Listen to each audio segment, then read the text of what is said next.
امام نے یہ کہا کہ کیا ایسی حالت ہے وہاں پر کہ اگر کسی مومن کوئی ضرورت ہو جائے، مالی اعتبار سے کوئی ضرورت ہو جائے، تو وہ اپنے مومن بھائی کے جیب میں ہاتھ ڈال کے اپنی ضرورت پورا کرنے کے لیے لے لے؟ کیا ایسا ممکن ہے؟ تو اس نے سوچ کر کے کہا کہ مولا ایسا تو نہیں ہے، ایسا تو نہ اس وقت تھا، نہ اس وقت ہے، نہ کبھی بھی تھا۔ ایسا تو ہے ہی نہیں کہ وہ اپنے مومن بھائی کے جیب میں ہاتھ ڈال کے اور اپنی ضرورت پورا کرنے کے لیے لے لے اور اس کا بھائی ناراض بھی نہ ہو اس بات۔ تو امام نے بڑا عجیب و غریب جملہ فرمایا کہ اگر ایسا حال ہے پیسے کے معاملے میں تو خون کے معاملے میں تو اس سے بھی زیادہ کنجوس ہوں گے، خون کے معاملے میں تو اس سے بھی زیادہ کنجوس ہوں گے۔ یعنی جہاں پر اللہ نے اس ترتیب کے ساتھ باتیں کی ہیں تو اس میں یہ بتایا ہے کہ پہلے انسان مال خرچ کرنے والا بنے تو پھر جان دینے والا بن سکتا ہے۔ جہاں مال دینے والا بنے، مال خرچ کرنے والا بنے تو پھر جان دینے والا بن سکتا ہے۔ اور اس سلسلے میں یہ بھی بتا دیا، دیکھیں چھوٹی سی مثال دے دیں، مل کر ایک صلوات پڑھیں محمد۔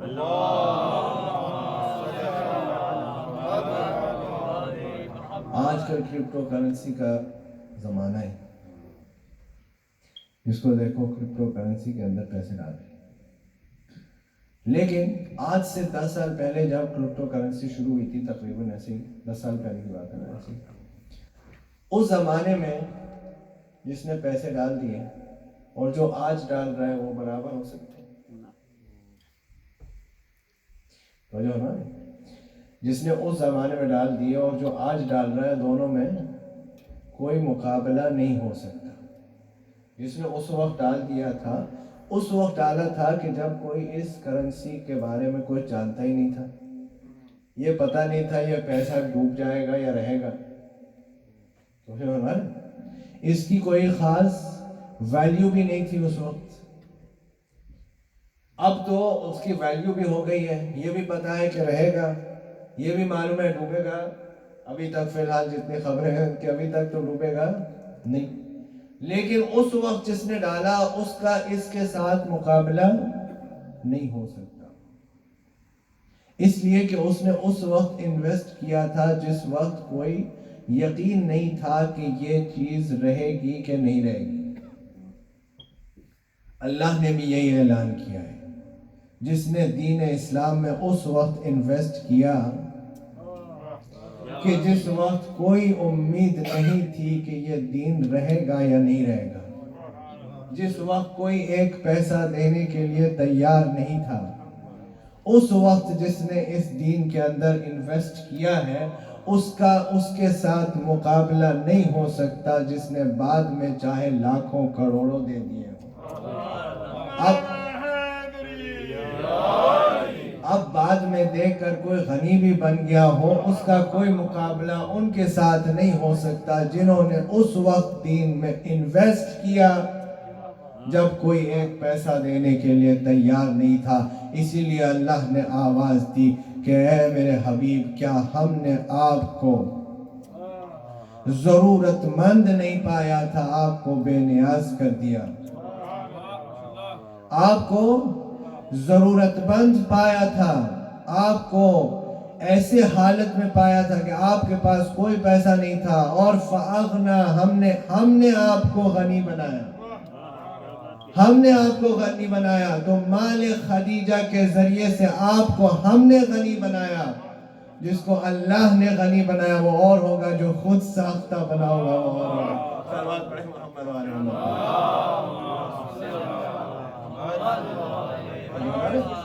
جناب خدیجہ الکبریٰ، بلندتر صلوات۔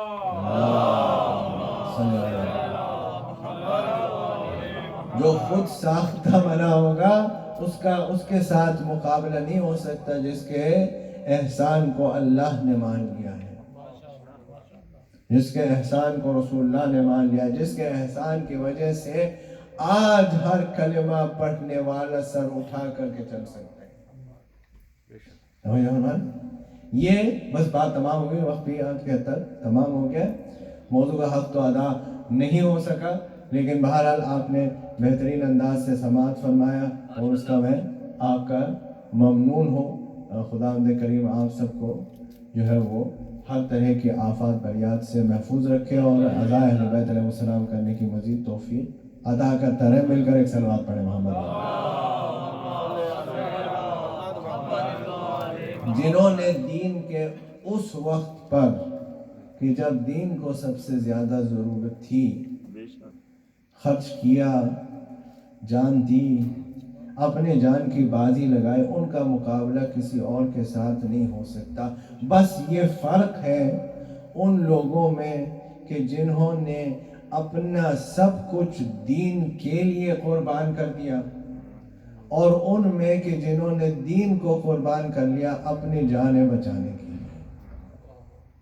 اس لیے ان دونوں کا کوئی مقابلہ ہو ہی نہیں سکتا، ممکن ہی نہیں، اس لیے کہ وہ لوگ تھے کہ جنہوں نے اپنے دامن کو آگے کر دیا دین کو بچانے کے لیے، جنہوں نے اپنی جانوں کو، اپنی گردنوں کو آگے کر دیا دین کی حفاظت کرنے کے لیے، اور وہ اور تھے کہ جنہوں نے دین کو داغدار کر دیا اپنی جان بچانے کے لیے، جنہوں نے دین کے اوپر حرف آنے دیا تاکہ ان کی جان بچ جائے، ان کا اقتدار بچ جائے،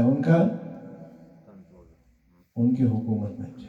تو اس لیے ان دونوں کے درمیان مقابلہ تو ہو ہی نہیں سکتا۔ بس عزیزان محترم، یہ آغاز امام حسین علیہ السلام کا سوئے ہو گیا، اور یہ آغاز ہے اس سفر کا کہ جو بقائے کربلا کے لیے ہے، جو بقائے مقصد حسین علیہ السلام کے لیے ہے، جو یہ اعلان کرنے کے لیے ہے کہ حسین علیہ السلام کربلا میں کس لیے آئے، کس وجہ سے آئے ہیں، کیا کرنے کے لیے آئے ہیں۔ حسین علیہ السلام یہ کہیں گے اور یہ کہہ چکے کہ میں عورتوں بچوں کو کربلا میں لے کر اس لیے آیا ہوں کہ اب ان کا سفر اور ان کا آغاز کام ہونے والا ہے۔ اب روز عاشوراء کے بعد یہ بتائیں گے کہ مقصد حسین علیہ السلام کیا ہے، حسین علیہ السلام کربلا میں کس انداز میں شہید ہوئے، کس طرح سے شہید ہوئے، اور کیا آپ اس شہادت کے ذریعے اسلام میں کرنا چاہتے تھے۔ بس عزیزو، یہ 11 محرم کا دن گزر گیا۔ کس انداز سے گزرا؟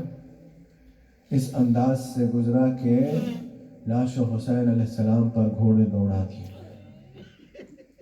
عمر سعد نے اپنے تمام مردوں کو دفن کر دیا،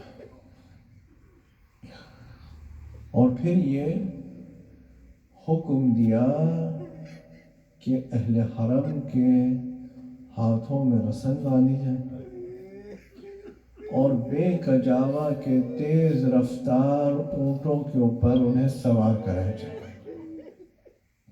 یہاں سے آغاز قیام زینب کبریٰ ہو رہا ہے۔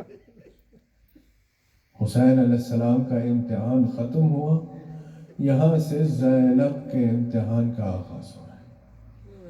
بے کجاوا کے اونٹوں کے اوپر رسیاں باندھ کر کے بیویوں کو بٹھائی جائے۔ بے کجاوا اونٹوں کے اوپر رسیاں باندھ کر بیویوں کو بٹھایا جائے، رسیوں سے باندھ کر بیویوں کو بٹھا دیا گیا۔ اب عمر سعد نے حکم دیا کہ کوفے جانے سے پہلے بیویوں کو مقتل سے گزارا جائے تاکہ وہ یہ دیکھ لیں کہ ان کے بے سر کے لاشیں کیسے پڑے ہوئے ہیں۔ اجرکم اللہ، اللہ آپ کو کسی غم میں نہ لائے سوائے غم حسین کے، بے سر کے لاشیں کیسے پڑے ہوئے ہیں۔ ان بے کجاوا اونٹوں کو مقتل کے درمیان سے گزارا گیا۔ سید سجاد کا رنگ متغیر ہو گیا۔ زینب کبریٰ سجاد کو دیکھ کے کہتی ہیں بیٹا کیا بات ہے؟ کہا پھوپھی اماں آپ دیکھتی نہیں ہیں کہ ظالموں نے اپنے مردوں کو دفن کر دیا، فرزند پیغمبر کا جنازہ پڑا ہوا ہے، کوئی بیٹا اس حالت میں نہ ہو کہ اپنے باپ کے جنازے کو دیکھ رہا ہو، حالات کی وجہ سے اسے دفن نہ کر سکے۔ اجرکم من اللہ۔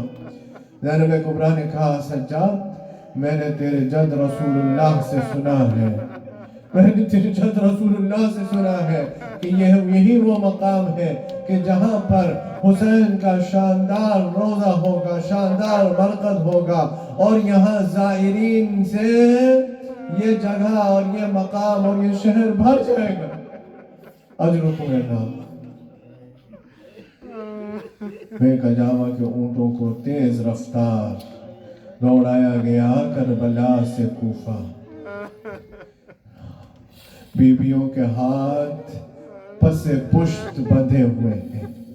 جو بچہ ہوتا ہے گود میں، جب تیز رفتار اونٹ چلتا ہے بچہ اونٹ سے گر جاتا ہے، کچل کر کے شہید ہو جاتا ہے۔ اجرکم من اللہ۔ کتنے بچے تو اس طرح سے کربلا سے کوفہ، کوفہ سے شام اونٹوں کے نیچے کچل کر کے مر گئے۔ رات کے وقت میں کوفے کے باہر وارد ہوئے اہل حرم۔ زینب نے شمر سے کہا شمر رات کا وقت ہے، رات کا وقت ہے۔ کوفہ وہ شہر ہے کہ جس شہر میں ایک وقت پر زینب شہزادی تھی۔ کہا کہ یہ رات کا وقت ہے، رات کے وقت میں ہمیں اس شہر کے اندر داخل کر دیں۔ شمر نے کہا زینب اس شہر میں آج تم شہزادی بن کر نہیں آئی ہو، اس شہر میں آج تم ہماری اسیر بن کے آئی ہو۔ اجرکم اللہ۔ جس وقت پر ہم کہیں گے اس وقت پر داخل ہوں گی۔ کوفہ شہر کو آراستہ کیا جا رہا ہے، جشن منایا جا رہا ہے کہ حسین کو قتل کر دیا، یزید کامیاب ہو گیا، یزید فتح یاب ہو گیا۔ کوفہ شہر کو آراستہ کیا، کوفہ شہر کو سجا دیا گیا۔ صبح نمودار ہوئی، صبح نمودار ہوئی تو کوفہ شہر میں اہل حرم کو داخل کیا گیا، اہل حرم کو داخل کیا گیا۔ سکینہ زینب سے کہہ رہی ہیں پھوپھی اماں پیاس کی شدت مارے جا رہی ہے، پیاس کی شدت مارے جا رہی ہے، ہونٹ سے ہونٹ خشک ہو چکے ہیں شدت پیاس۔ کوفے کے گھروں کے چھتوں پر لوگ تماشا دیکھنے کے لیے جمع ہوئے ہیں۔ وہاں سے ایک بیوی دیکھتی ہے، چھوٹی سی بچی ہے، دامن جلا ہوا ہے، ہونٹ خشک ہو گئے ہیں، پانی لے کر کے آ جاتی ہے، پانی لے کر آ جاتی ہے۔ زینب کبریٰ سے کہتی ہے معظمہ تیری بچی بہت پیاسی ہے، اسے پانی پلاؤ اور پھر مجھ سے کہو میرے حق میں دعا کرے، اس سے کہو میرے حق میں دعا کرے۔ زینب نے پانی پر ہاتھ رکھ دیا، سکینہ دعا پہلے کرو، سکینہ دعا پہلے کرو۔ کہا معظمہ یہ بتاؤ تیری کیا دعائیں ہیں؟ کہا پہلی دعا تو یہ ہے کہ جیسے یہ بچی یتیم اور اسیر ہوئی ہے میرے بچے اسیر نہ ہو۔ سکینہ نے جلے ہوئے کرتے کا دامن اٹھایا، بار الہا میری یتیمی و اسیری کا واسطہ، اس بچے اس معظمہ کے بچے یتیم و اسیر نہ ہو۔ کہا دوسری دعا کیا ہے؟ کہا مجھے جلد مدینہ جانا نصیب ہو۔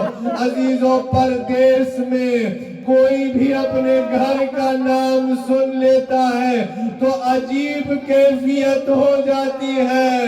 زینب نے مدینے کا نام سنا، تڑپ کے پوچھنے لگی ارے مدینے میں کون ہے؟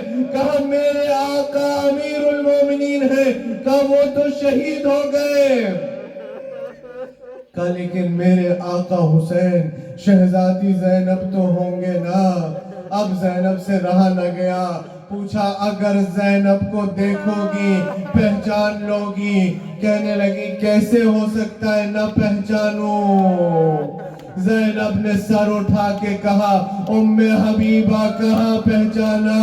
یہ میں زینب تمہارے سامنے وہ نوک سنا پر حسین کا سر.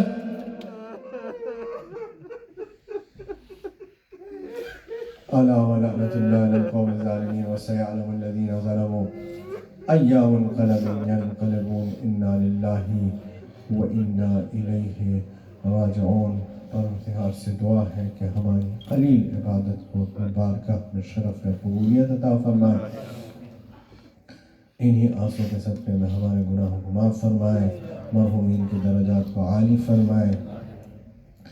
مومنوں جہاں جہاں بھی دنیا میں بس رہے ہیں ان کی حفاظت فرمائے، ان کی عزت آبرو جان و مال کو محفوظ فرمائے. ہم سب کو اس وبا سے نجات عطا فرمائے. جو مبتلا ہیں انہیں شفا عطا فرمائے. جو دنیا سے جا چکے ہیں ان کی مغفرت فرمائے. جو بھی پریشان ہیں ان کی پریشانی کو دور فرمائے. جو فرش عذاب پہ حاجات لے کر آئے خدا ان کریم کے حوائج شریعہ کو پورا فرمائے. ہمیں اہل بیت عصمت و طہارت کی سیرت طیبہ پر عمل پیرا ہونے کی توفیق عنایت فرمائے. دنیا میں ان کی زیارت، آخرت میں شفاعت نصیب فرمائے. ہمارے آقا اور مولا کی ظہور میں تعجیل فرمائے. ہمیں ان کے اعوان و انصار میں سے قرار فرمائے. ربنا تقبل منا انك انت السميع العليم بحق محمد وآلہ الطاہرین. ماتم حسین.